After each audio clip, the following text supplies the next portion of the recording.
Ого эс алууга чыккан мезгилде бир азыраак эрмек кылып, калем кармап, бир нерселерди балдарым үчүн чиймелеп, өткөн өмүрүмдү иштеген иш бала чакага эскерүү катары калсын деп китепке аракет кылып бирдеке чиймелеп жүрсөм, балдар китеп чыгарууга аракет жасап, анан китеп чыгарып калды. Мунун ичинде мен өзүмдүн баскан турган эмгек жолум, анан эң менин адам катары калыптанышыма таасири тийген адамдардын аты жөнү, ошолор жөнүндө эскерүүлөр бар.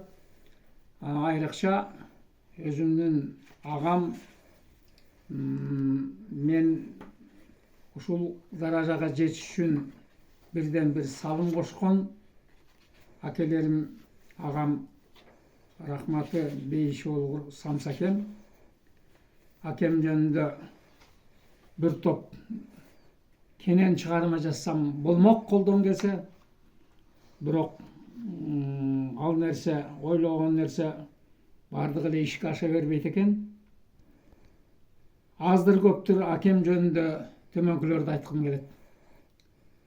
Акем пенде катары, кызматкер катары, тууган катары бардык жагынан үлгү көрсөтүп өттү десек, мен жаңылыша албайм.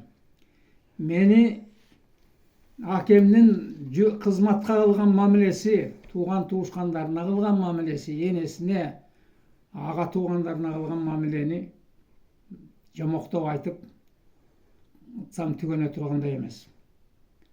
Бул кишинин ыйманы, бул кишинин улууга жасаган урматы, кичүүгө жасаган сыйы, өзүнүн кызматына жасаган мамилеси бардыгыбыз үчүн үлгү боло турган, үлгү болду. Мен бул кишинин техникумда окуп жүргөндөн, ал кезде мен кичинекей баламын. Мени бөпөлөп, өзүм келген сайын, каникулга келген сайын ийнимди окутам деп алфавит сабагынан берип, мен мектепке барганга чейин мен кадимкидей китеп окуп калган баламын. Акемдин аркасынан. Анан акем кызматта, кайсы гана кызматта жүрбөсүн, так ак иштөө менен аракет өткөрүп, ал менин акем жөнүндө сүйлөгөн сөздөрүмдү акеме үзөңгүлөш жүргөндөр, бирге иштешкендер калп айттырбайт. Анткени акем кызматына ушунчалык берилген, анык коммунист болчу. Иштегенди ишкен ашын жерге койгон адамдардын бири. Анан энени сыйлагандын, туугандарын, улууду сыйлагандарына мен ушунчалык таазим этем. Анткени мен өзүм башында турбасам да укканым бар. Менин иним Турусбек Бейиш Олгур трактор училищаны бүтүп келип, тракторист болуп келип, жумушка орношо албай жүргөндө акемдин бригадасына келип жумушка тракторду алып, тракторго иштеп калды. Анан ошол жан келген балдарга, механизаторлорго жаңы трактор берүү кайда? Эски трактор берилген, ал эски трактор 2 күнүн биринде сына берет. Анан акем аны жумушка чыгарайын десе, тракторум бузук дейт. Анын иниси катары, бир жагы жетекчи катары кейип койсо керек.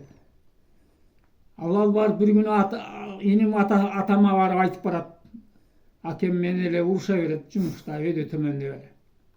Атамдын ачуу келип, акем иштеп атып эртең менен элдерди жумушка, адистерди жумушка чегерип аткан жерге келип алып, наряд берип аткан жерде келип алып,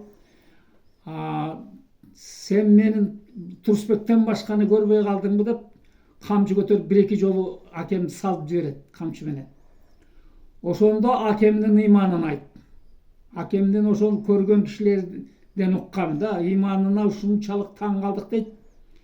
Eki kolun başına, eki kol menen başın kalkalı öyle kantoruna gire kaçtı deyt. Anan ele bir malda a kişi ketkenden keyin çıkıp alıp külüp jatpayбы deyt. Oy akemden açuu jaman dep başын çakap külüp jatpayбы. Al tigi көрген кишилер айтып атпайбы? Ay, biz uşul molda akemden kılgan kılığına taң kaldık. Azı özüңdün baldarың emes, inileringdi iştep jatkan jerinden kol көтөрмөк тургай özüңdün baldarыңa aa деп ooz açıp özüң baldarың жумшап көрсү деген убакыт мезгил болчу. Анын тиинин ыйманына деп жатпайбы? Мына ушундай ыймандуу энесине акемдин bir жогору өйдө карап ачууланып кабагын бүркөгөн мезгилин көргөн жокмун. Энесин дайым эркелетип сүйлөп, анан энем ошон үчүн жалаң неме балдардын ичинен акемди өтө жакын жакшы көрчү. Анткени эне мээрими, баласынын энеге болгон мээрими бири-бирине ошол сайкеш келип, бири-бирине өтө жакын кишилер эле. Мына ушундай адамдарды азыр каймалда канча жолу кайталап эскерсең да аздык кылат деп ойлоном. Ошо бизге айрыкча биздин Байбише экөөбүзгө болгон таасири берген накыл насаат сөздөрү ушул убакка чейин көңүлдө оюбуздан кетпейт. Рахмат.